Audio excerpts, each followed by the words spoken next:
How are you? I'm doing pretty fantastic, and I'm pretty excited to talk to one of my favorite, at least sitcom municipal workers. So Jim O'Hare joins the program. We all know him from Community and many, many other things. Jim, thanks for stopping by. And I know Greg. So you're a fan of Community then, Greg? Well, Parks and Rec mostly, but Yeah. sure. Yeah. I got to correct you here. Was never on Community. Oh, Parks and Rec. I'm sorry. That's a mistake. So you're a Parks and Rec fan. Sorry Yeah. about that. Yeah. That'll be, gosh, I'm so sorry. Trying to get Hey, people no worries. to Let me ask you, Jim, real quick. So that show was hilarious. It's got to be a lot of improv there. What's the hardest that you guys laughed on set?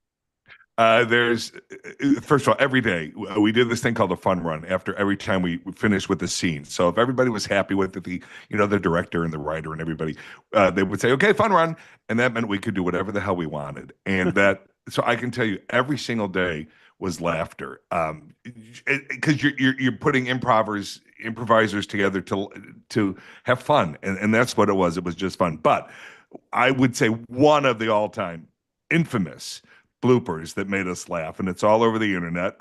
All you got to do is say Chris Pratt and Kim Kardashian, and go to YouTube, and you will see that blooper. And so I just said somebody told me recently it's labeled the number one blooper ever. So if you haven't seen it, go there. It's a little descriptive. I won't get into exactly what was said, but let's just say we lost it. We lost it big time. You worked with one of the most all-star casts. I mean, I look at just a clip that he was on when you were doing a television interview for your book, and who was in that room. You worked with some unbelievable actors on that show. To this day, not just the amazing cast, because think about it, we had Amy Poehler, Nick Offerman, Chris Pratt, Rob Lowe, Adam Scott, all these people have done such amazing things before and after Parks, and Retta and Aziz and Aubrey Plaza, like Rashida Jones, just these amazing people. But then we had Bill Murray on the show, we had Catherine Hahn on the show, like we had Mrs. Obama on the show. Like it was really crazy. What When I look back and I think about some of the days that I would be on set and there would be these people that I'd only dreamed about ever meeting, and here I am working with them. I am forever grateful for that. I never take that for granted. Wow. If you had to pick your one favorite Jerry moment, what would it be? What's Well, the there's a biggest? lot of crazy Jerry moments. I think Amy Poehler was very, very protective of all of us. She was very much the mother of the set. And so the reason I bring that up is, so we're at the table read, and it was the episode, it's called Park Safety, season 2. And as we're reading the script, in the script, Jerry pretends that he has been mugged because he's so afraid that his office mates are going to mock him for what really happened, which was he fell into a creek because he dropped his burrito. I mean, it was a whole Jerry thing. So, Leslie says to everybody, "Okay, we got to be good to Jerry. He's been mugged. He's coming in. He's about to do a presentation. Nobody say anything." So of course the presentation goes horribly wrong. Jerry trips. He falls. He bends over. His pants rip. He farts. Um, to me, I could do that kind of stuff all day long. But the reason I bring up the Amy thing was she had said after the table read, "Jim, are you comfortable with that, doing that?" And I said, "Amy, I was born for that." So that type of stuff, whenever they gave me the opportunity. But that one in particular scene sticks with me, especially because we had so much fun shooting it, and because they have to pre-split your pants, they have to do a lot of things to make it happen. And at one point, Amy had said, "You know what? I can't laugh anymore. I'm done. You'll like." She was just like, "You can't make me laugh anymore," which to me that's a challenge. So then I had actually set up to do one of the takes without underwear on. And yeah, so when I split the pants, they were going to get more than just this crazy thing. Uh, it never officially happened because right before I did it, the director had heard I was going to do it, and he goes, "Cut!" And he Oh, comes in and he's like, "Jim, do you have underwear on?" I said, "I do not." He said, "Please don't do this. We had lawyers here last week because of Pratt. Because just the previous week, Pratt had done a scene with Amy and Rashida where he's supposed to be naked. And normally you wear like a dance belt or, they cover things up. Well, he just went naked, and which was hysterical, by the way. Of course, that was hysterical, but somehow lawyers ended up at his trailer. saying you can't do this type of thing, and he got like an official warning. So the Yep. director was basically saying to me, Jim, don't do this. We've been in enough trouble. Let's yeah. So I didn't get to do it, but I told everybody, and then they laughed. But I didn't get to do it.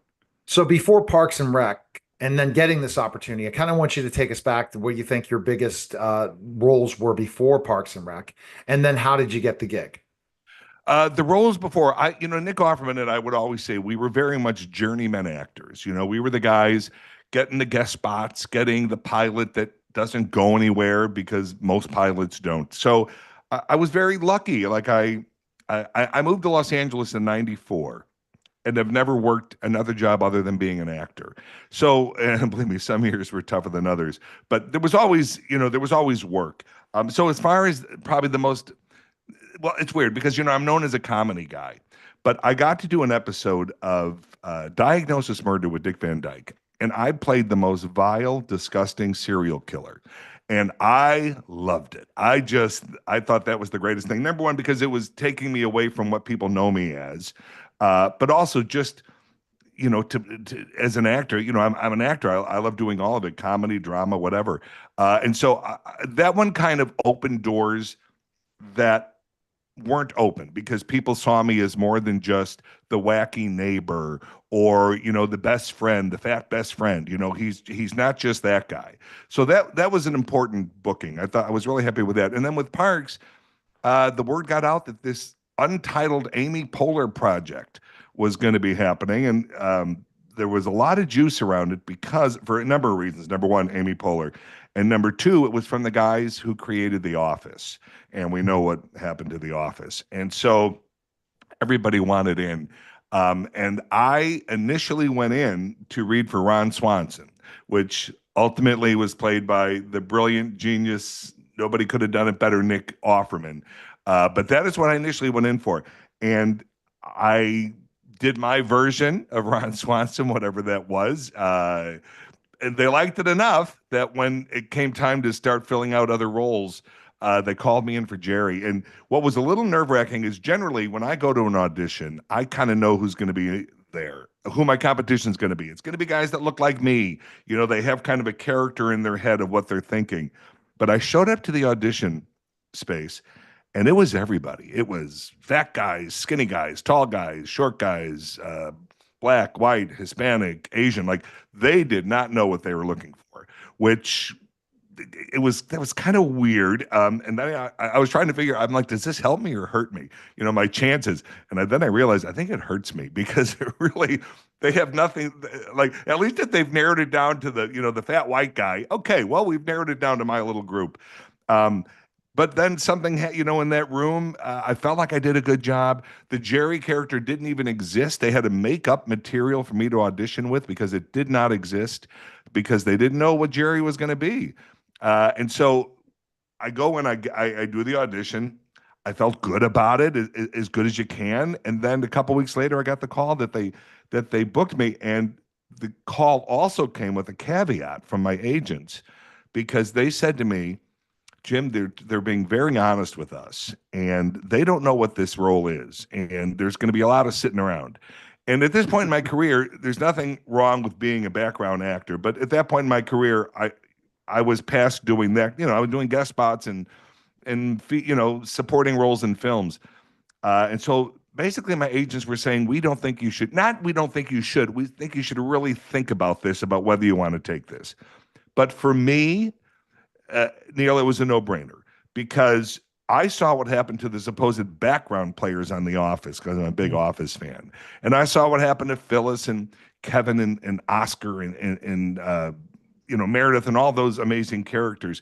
So I'm like, oh no, I'm in. Let's give this a shot. And so they put me at a desk. And then I find out later, because the whole time I'm worried, am I going to be let go? Are they keeping me around? I never knew what was happening at the beginning. And then I find out later that Greg Daniels, who I interviewed for my book, he said, well, we always knew you were sticking around, because he had said to somebody, put him at a desk. He's funny. Put him at a desk. It'll work out. And so that's how I got the role of Gerry. And every season it became more and more, which was quite the gift. Well, Jim, that's awesome. let's call this one a dream sitcom crossover. So if Jerry or Larry or Gary, could pop up in another sitcom, either in the past or one present, Yeah. uh, which would be Wow. hilarious. Well, Which one would you love to be a part of? oh boy, wow, because I'm a big sitcom guy. I love a sitcom. I love a good sitcom. Oh boy. I mean, I don't know what he could do, but I'd love to run into Jerry and Elaine and Kramer and Yeah. George. That would be interesting. Maybe I could screw something up with them. I'm also a little obsessed with 30 Rock. I don't know if you guys are 30 Rock fans, but I would love to I have been am. I involved. am. I'm a huge fan of Isn't that that a great show? And because I guess the media side of it, I love it that yeah, well. sure, sure, sure. You get to see the behind the scenes and the whole game. Yes, But I that love was an all behind the star. That scenes. was an all star cast Oh, too. totally all star. And I recently shot a commercial for Canva with me and John Lovitz, who played Lovitz on 30 Rock. And the premise was, because we were both the office punching bags. And so with using Canva, we've become the office superstars. So I think it's out there now. I think it's actually airing now. But so yeah, 30 Rock. And boy, but I go back to the old days. Oh my God, Cheers. Like somehow to be on Cheers. I can't even imagine what Jerry would be doing, but that would be amazing. Um, wow, Married to the More, all those great shows. Archie, I mean, All in the Family. Yeah, I'd love to be on all of them now that I think about it. Cool. See, Greg, that's an amazing question. I'm sure you have a follow up from that, Greg. Well, it would actually be if you could create your own show Yeah. and you star in it as your own show, what would it be? Who would you cast? And what other co-stars would you have along with you? Well, here's what I'll say about that. Because many people have said, man, wouldn't you love your own show? No, no, no, no, no, no. What I love, what I have always loved and continue to love is an ensemble show.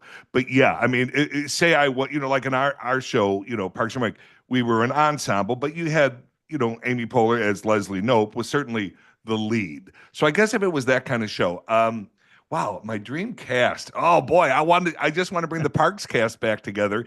But if it has to be people outside of Parks, um, wow. First of all, again, I go back to some of my favorite shows. I think Alec Baldwin is a brilliant comedic actor. The stuff he did on Will and Grace, the stuff he did on 30 Rock. I'd love to work with him. Oh, I would So, too. Yeah, oh my I mean, God, I can love you? that on my show. You're getting and Greg and I. We have a list. I'd love to interview because they're so amazing to have those conversations with and the stories, and So how. many, so many stories behind the scenes and stuff. So yeah. Also, there's an actress. She was on Parks and Rec. She recurred called Joan, and she played Joan Calamezzo. Her name is Mo Collins. I would love to do a show with Mo Collins. Yeah, there's the list. The list is endless. But yes, I would. I'd love to do another ensemble show. I love the ensemble feel, which like a Cheers. That's an ensemble show. Yeah. MASH. These are shows where everybody was important. It wasn't just the one. So yeah, I don't know if it's because I don't want the pressure of being like the face of a show, but I think there's nothing better than ensemble. I'd love to see Jerry stumble onto Get Smart, like from when we were kids. Yes, hey, putting up the phone, putting up the shoe to Yeah. his ear. Yeah. Yes, I would love that. And Agent 99 might Yeah. have, she might give Gail a run for her money. That's Yeah. right. So after Parks and Rec was finished, that it's like, you get your dream show. What do you do next? We're going to get to the book because I'm sure at that point, but I'm just really intrigued because it's like I talked to so many athletes move on. What do you do next? Or you have this big one role. I Yeah. was talking to Jeremy Miller and he literally said, did I get typecast? And he said, not at first, but then later I did. That it's Yeah. hard when you get that show, that dream show. It's uh, it's exciting when it's ending. It's sad because it was such a great experience. So, like, I've been on shows where I couldn't wait till they were over. Like, I was like, okay, see ya. Parks was not that. It was nothing but tears, and it was a mess when we were leaving. Uh, but yes, there was a concern. Am I now Jerry for the rest of my life? Which was it? Which is that weird. it would be a good thing, bad thing. Like if that had happened, if I could never work again because I'm Jerry, that would have sucked. Just because I love working, I love being on set. Anyone who knows me knows my happy place is a soundstage. So that would have been tough if there was no more work after that. On the other hand, if that's if Jerry Gergich is who I am known for, and really will always be known for that role, but like I couldn't do anything else. It's not a bad role to go out on. He was a pretty great guy and on a really great show. That being said, so Parks ended, and it's like, yeah, what do I do? So we're getting lots of offers, comedy, comedy, comedy, comedy. Again, great, love comedy. It's paid my bills for a lot of years. But then a friend of mine had written a movie for me many years ago, and it was called Middleman, and it's dark. It's dark. It's dark, and it's dark, and a lot goes on in this film. And he had always wanted to make it, but we never had the power to have it happen or the money or anything like that. Well, then after Parks, all of a sudden, he's out there pitching it again, and now because of my notoriety from the show, now there's interest. So some producers came on board, and we shot a film called Middleman right after Parks, and it was at the time, I've done something tougher since, but it was the toughest show I'd ever shot, the toughest film I'd ever worked on. And I was in, I think, everything but 3 scenes. So this one was all me. But I got to work with Andy Hawks and Josh McDermott, who's now on Suits LA, and Andy Dudek. But it's such a dark film. But so we shoot it. It starts making the festivals, and then we start winning. I'm getting Best Actor here, Best Actor there. The film it won the Seattle Film Festival. So it was great. It was great. It was exactly what I needed to say, I am not Jerry Gergich. I'm Jim O'Heir. I'm an actor. I can play Jerry, but I can also play this crazy bastard on this film called Middleman. And I just recently shot a film in Spain last July, and that was without a doubt the hardest thing I've ever done, physically, emotionally, across the board, the hardest thing I've ever done. And it's going to start hitting the festivals soon, and it's the advanced word is it's really good. So I'm really proud of that too. So I don't know. Yeah, the fear was I would be typecast. I haven't been. I'm sure roles have missed me because they were like, oh, he's Jerry, and the people couldn't see me. And I can't fight that other than put me in a room and let me audition. There was a role I did once, which I know they had turned me down initially because the powers that be said, oh, because somebody mentioned Jim O'Heir, and they said, oh, Jerry from Parks? I don't see it. And then they sent him pieces from the film Middleman. And they said, oh, yeah, that's our guy. So what makes me crazy in the business is, God forbid we think people can do more than what they did. You know what I mean? Like, what's his name from Gilligan's Island? Bob Denver. Yeah. He'll tell you it destroyed his career. He's Gilligan, and that's silly. He's an actor who can do other stuff. So anyway, it's a long-winded answer to say, yes, I was concerned. Thankfully, I didn't get typecast. And the biggest project I did right after that was just very smart, was a film called Middleman. Cool. Boy, can I ramble. I just realized that went on for 5 minutes, and you asked one simple little question. But you're so good at it. It's Well, not a good ramble. It's interesting. It's interesting. We could just sit down and watch. Sometimes people Yeah. ramble for no reason, but the answer was fantastic. Oh, and good. it's intriguing. It's just to know your career and know for fans of yours. Go ahead, Greg. What question you have next? Not my last question, of course. No. Keep going. Not at all. Yeah. Well, that's because you're too funny. So you've guest starred in, I don't know how many shows over the years, tons of them, right? Many. Yeah. Besides, I think it was Seth. It was either Seth Meyers or Jimmy Kimmel when I sat down to do one of the interviews. The first thing they said to me, they just looked and they go, "What show haven't you been on?" Yeah. So I have been on. I've been on a lot of shows over the years. Yeah, No, it's a ton of them. Yeah. Well, besides Jerry, which I'm sure fans run up to you all the time, was there another like supporting role or cameo that you were in where people really recognize you from when they see you in public? Well, Brooklyn Nine-Nine. I played this what seemed to be at first a very sweet, like kind of Southern cop who turned out to be just this homophobic piece of crap.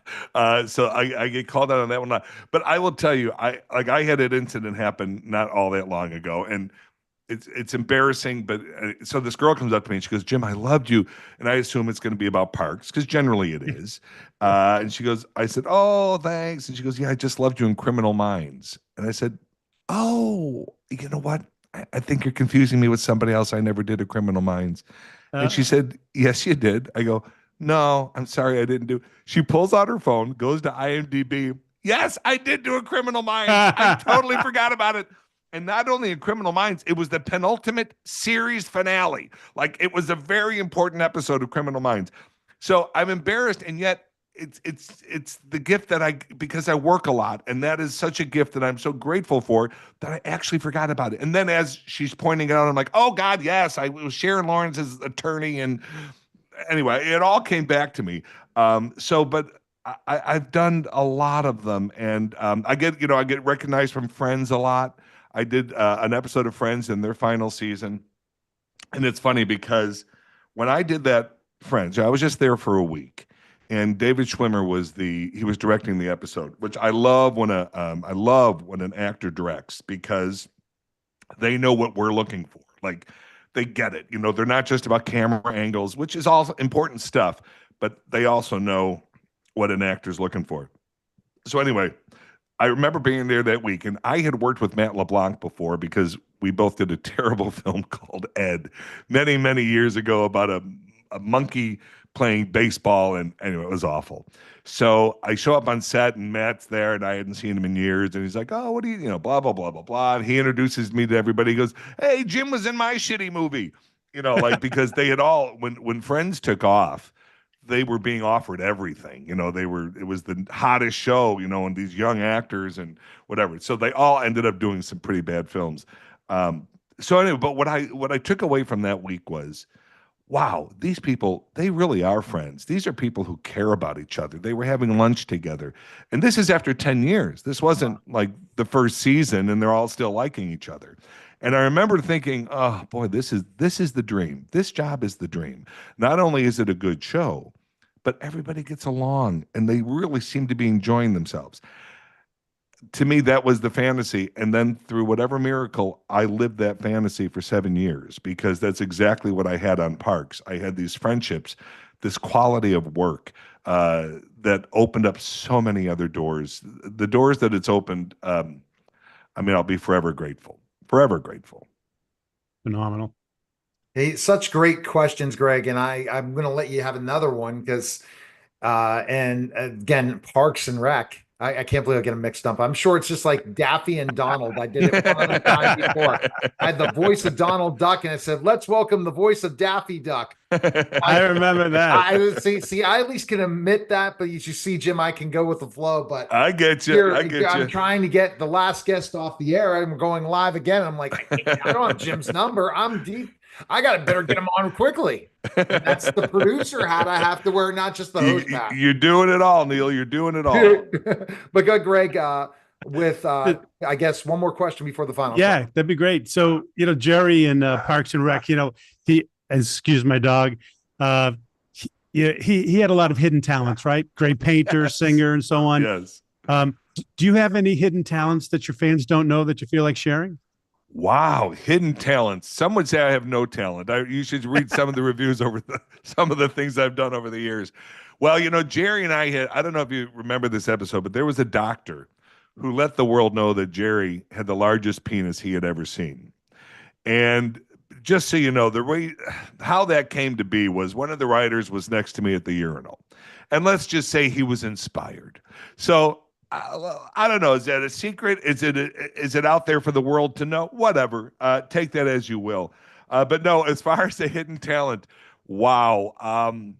I can watch endless hours of television and not get up and go to the bathroom. Is that a talent? Is that I can eat exorbitant amounts of food while watching said television. Is that a talent? Yeah, no. Sadly, Greg, I have none. I think I have no hidden talents other than I have a very large tongue, and so it's a talent in only one area. All right. Well, sounds And you fantastic. can go along And with that as we're you going to will. go. This is really going into less PG to a little bit more. So go, Greg, with your final question. Sure. That's awesome, Jim. Now that I can stop laughing, so tell me, Jim, serious now for a sec. What do you feel is the most important thing in life you've ever learned? Wow, a couple things. Number one, don't take it all so serious. Oh boy, when I think about younger and certain relationships and jealousies that I look back now and go, oh, what a waste of time that was, and what a waste of anxiety. And yeah, just let some stuff just roll off. Also, as far as showbiz goes, if we want to go in that area, Amy Poehler taught me a very important lesson, and it's the word no. The word no is really, really important. We have to watch out for ourselves, whether it's our emotional state, our financial state, our work environment, whatever. The word no is really, really powerful. And because of Amy, I've made some really smart choices by saying the word no. I'm a people pleaser by nature, to I think to a default, and to my detriment. So I've gotten better about that because you don't have to please everybody. Not that you can be selfish. I would never. I'm not a selfish dude, but I've learned that it doesn't always have to be about everybody else. It can be about me sometimes, and so I think that's an important lesson. All right. Well, Jim, we really appreciate it. Best place people can connect with you. Where can they go? Oh Oh, yeah, boy, your book. We oh, do the talk book. Welcome to Pawnee Stories of Friendship, Waffles, and Parks and Recreation. That's kind of everywhere. That came out last November. We made a bunch of the bestseller list. The paperback, we're going to be promoting the paperback soon, which is awesome. If nothing else, if you like Parks and Rec and you don't want to read a book, get it for no other reason than the cover. The cover of the book is pretty amazing. I take very little credit for it because I'm not an artist, but what they did with the cover of the book for fans of the show. I've had people say to me they bought two books, one for me to sign and one to take the cover and frame it. It's that amazing. So yeah, and then I'm on the socials, Facebook, on Instagram. I think it's the real Jim O'Hare because people steal people's names. I don't know why they do that. The real Jim O'Hare. Yeah, I'm kind of out there doing my thing. We appreciate it, Jim. Thanks again. This was fun, you guys. Thanks so All right. much. You're Thank welcome. you. All right. That